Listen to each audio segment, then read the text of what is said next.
Unit 1, Lesson 3, Pencils and Pens. No one knows who invented pencils or when it happened. A Swiss described a pencil in a book in 1565. He said it was a piece of wood with lead inside it. Lead is a very heavy, soft, dark gray metal. Pencils weren't popular, and people continued to write with pens. They used bird feathers as pens. Then, in 1795, someone started making pencils from graphite, and they became very popular.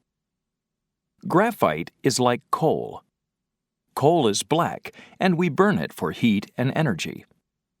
Today, people make pencils in the same way. They grind the graphite, make it into the shape of a stick, and bake it. Then they put it inside a piece of wood. One pencil can write 50,000 English words, or make a line 55 kilometers long. People wrote with feather pens, and then used pens with metal points. They had to dip the point into ink after every few letters. Next, someone invented a fountain pen that could hold ink inside it.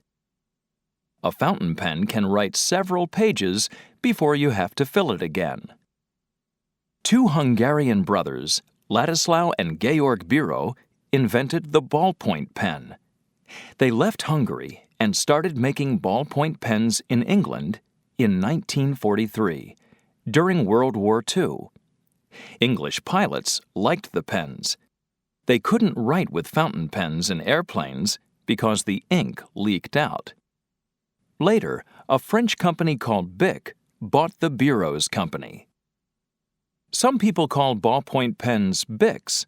Australians call them Biros. Whatever we call them, we use them every day.